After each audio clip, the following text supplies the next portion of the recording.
Hello everyone, welcome back to the channel. Today is video 4 of our interview questions और आज हम कुछ question discuss करेंगे AI profile पे। मतलब अगर आप एआई प्रोफाइल पर इंटरव्यू दे रहे हो जैसे जेन एआई डेवलपर या फिर एजेंटिक एआई डेवलपर, तो ये क्वेश्चंस आपसे उस इंटरव्यू में पूछे जा सकते हैं। आइए सबसे पहले हम डिस्कस करते हैं हमारी लास्ट वीडियो का scenario based question.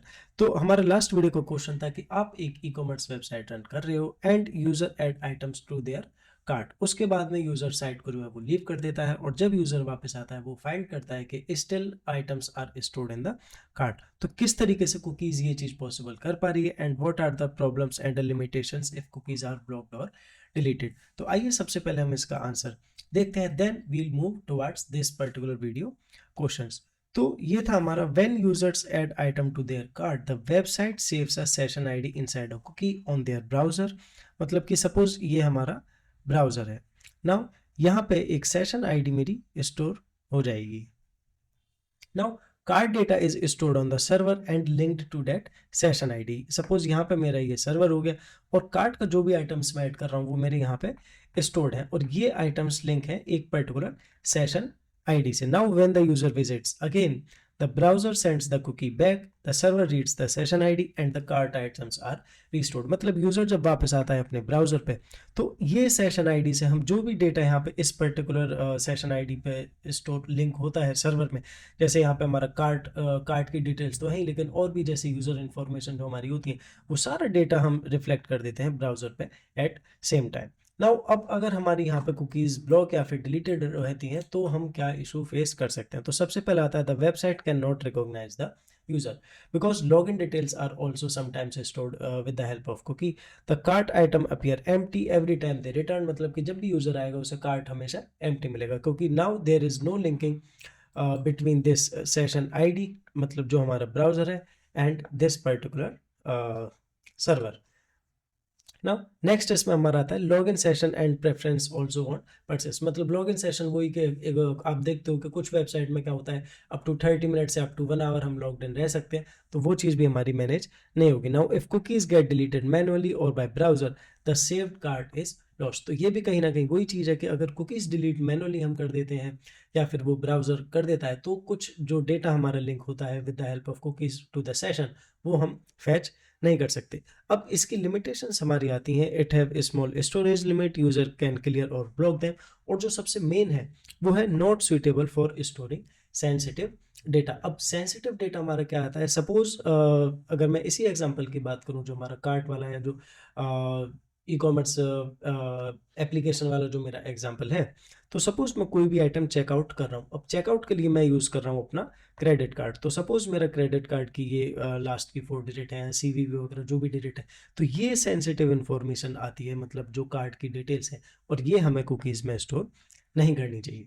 So this is about the last video question जो हमने डिस्कस करा था, and now it's time to discuss आज के जो हमारे क्वेश्चन है। तो सबसे पहले हम डिस्कस करेंगे व्हाट इज री रैंकिंग इन एआई। अब ये री रैंकिंग बहुत इंपॉर्टेंट है, बहुत छोटी सी टर्म है लेकिन बहुत इंपॉर्टेंट है अगर आप एजेंटिक एआई प्रोफाइल पर इंटरव्यू दे रहे हो। देन हमारा सेकंड क्वेश्चन रहेगा डिस्टिंक्ट एलिमेंट का, और एक फिर हम डिस्कस करेंगे stereo based question. So let's quickly discuss what is री रैंकिंग।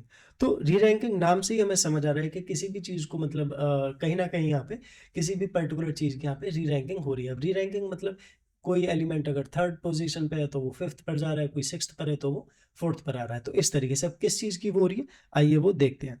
सपोज एआई से आप जब भी कोई आंसर पूछते हो तो उसके मल्टीपल आंसर्स हमारे आते हैं। Let's say I ask a particular question, how particular things happen, या जो भी चीज़ है, तो इसके हमेशा 7 to 8 पॉसिबल आंसर्स रहेंगे। अब 7 to 8 पॉसिबल आंसर्स को क्या होगा, score the result and arrange them in best to वर्ड्स ऑर्डर। अब जो ये 7 to 8 आंसर हुए, तो लेट से ये है मेरा आंसर 1 है, ये मेरा आंसर 2 है, ये मेरा आंसर 3 हो गया, ऐसे ही अप टू 7 तक, आंसर 7।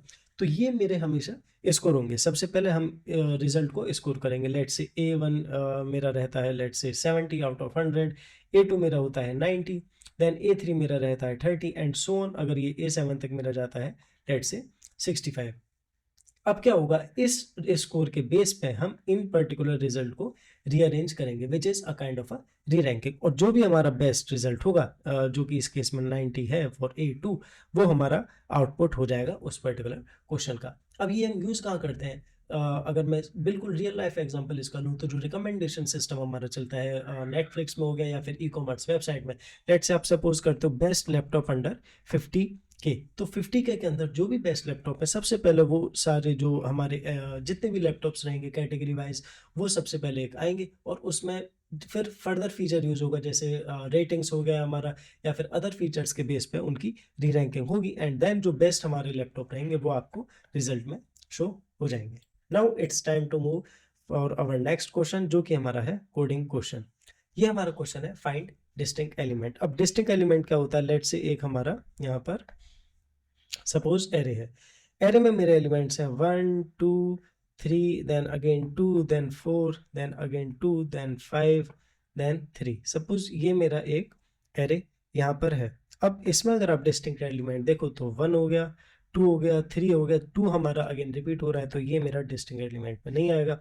4 हो गया एंड देन अगेन 2 रिपीट हो रहा है, 5 हो गया एंड देन अगेन 3 रिपीट हो रहा है। तो डिस्टिंक्ट एलिमेंट मतलब 1 2 3 4 एंड 5, ये मुझे सिर्फ 5 एलिमेंट प्रिंट करने हैं। तो इसका हम कोड लिखेंगे पाइथन में।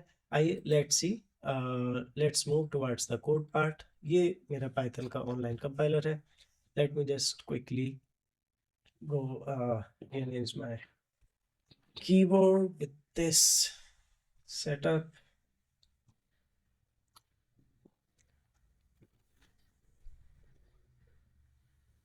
ओके, सो पाइथन में हम ये कोड लिखने वाले हैं। कोड बहुत सिंपल है, लॉजिक भी हमारा सिंपल रहेगा।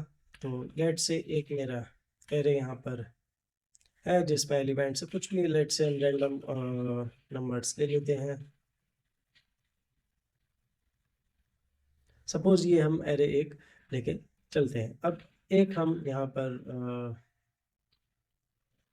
लेंगे डिस्टिंक्ट, ये इनिशियली एम्प्टी है। अब यहाँ पर हम लिखते हैं फॉर नम इन एरे, मतलब कि जो 1 बाय 1 जो 3 हो गया, 5 हो गया, 4 हो गया, ये हम एरे में 1 बाय 1 लूप कर रहे हैं। And if num not in distinct, ये कंडीशन मेरी है कि जो नम है, मतलब ये जो वेरिएबल जो मेरा रहेगा, जैसे फॉर इंडेक्स 1 0 1 2 3 4, तो सबसे पहले यहाँ पे 3 को हम कंपेयर करेंगे, क्या 3 मेरा डिस्टिंक्ट में है नहीं है। तो यहाँ पर हम सिंपली इसे पुश कर देंगे distinct dot append with the value of num.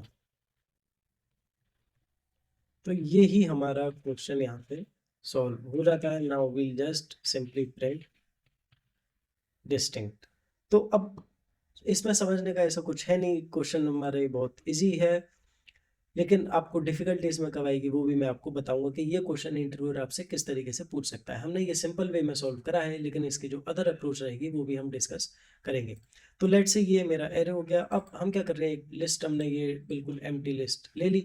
Now for num in array, मतलब हम एक एक एलिमेंट चेक कर रहे हैं इस पर्टिकुलर एरे में, और अगर ये नम जो भी मतलब मेरा नंबर है वो इस डिस्टिंक्ट में नहीं है तो हम अपेंड कर रहे हैं उस पर्टिकुलर नंबर को। And finally we are printing the distinct. So if I run this, then here you can see, okay, I got one, okay, again there is a typo error. I am getting this typo error since last 3 videos. Okay, so यहाँ पे आप देख सकते हो ये मेरे distinct element हो गए 3 5 4 1 7 2 6 34 67 और 8 अगेन। अब लेट से ये अगर मैं पूरा एरे रिमूव कर देता हूँ and if I just use 1 1 1, then my output will be only 1 with a single list. अब यहाँ पर अगर मैं लेट से 2 इनपुट करता हूँ तो again there will be 1 and 2। अब यहाँ पर हमारा क्वेश्चन ये आता है कि इंटरव्यूअर आपको ये चीज़ बोल सकता है डेट जो हमने यहाँ पे जैसे ये यूज़ करा है, if num not in distinct, या फिर जो भी मतलब एक तरीके से प्री डिफाइंड वेरिएबल, या फिर इसे ऑप्टिमाइज्ड मैं कर रहा हूँ क्योंकि यहाँ पे स्टिल हमारा जो लूप है वो 1 बाय 1 चल रहा है। तो उस केस में आपको यहाँ पे सिनेरियो कुछ लगाने पड़ेंगे कि ये किस तरीके से हम इसे और ऑप्टिमाइज तरीके से सॉल्व कर सकते हैं। आप कमेंट करिए, मैं बिल्कुल आपको जो इसकी एक और ऑप्टिमाइज्ड अप्रोच है वो भी हम डिस्कस करेंगे। Now it's time to move towards the our scenario based question. तो हमारा आज का सिनेरियो बेस्ड क्वेश्चन मतलब ये एक तरीके से क्वेश्चन आपसे बहुत सिंपल एक तरीके से डेफिनेशन की तरह से पूछा जाएगा, when do you fine tune and when will you use rack. अब फाइन ट्यून और रैग जो हमारे हैं, ये बहुत ही इंपॉर्टेंट टर्म है एआई के। मैं इसकी एक सेपरेट वीडियो भी बना चुका हूँ, like fine tuning versus rag. आप मेरे चैनल पे जाके बेसिक्स ऑफ एआई प्लेलिस्ट में ये वीडियो देख सकते हैं। और ये आपको वीडियो देखनी इसलिए जरूरी है क्योंकि फाइन ट्यूनिंग क्या होता है एंड रैग क्या होता है, सबसे पहले हमें ये जानना है। उसके बाद में फिर ये सिनेरियो आता है, मतलब ये केस आता है कि अगर आप किसी भी एआई प्रोजेक्ट पर काम कर रहे हो तो कब आपको फाइन ट्यूनिंग यूज करनी है या फिर कब आपको रैग यूज करना है। तो उससे पहले आपको ये जानना है कि फाइन ट्यूनिंग हम किसे कहते हैं और रैग किसे कहते हैं। तो इसकी वीडियो मैं ऑलरेडी अपने चैनल पर डाल चुका हूँ, आप उस वीडियो को जरूर देखिए। नेक्स्ट वीडियो में हम ये क्वेश्चन डिस्कस करेंगे विद एटलीस्ट 3 to 4 सिनेरियोज के कब हमें फाइन ट्यूनिंग यूज करनी चाहिए and when rag is best for using. So this is all about today's video. ऐसे ही और वीडियोस के लिए चैनल को सब्सक्राइब करिए। Thanks for watching.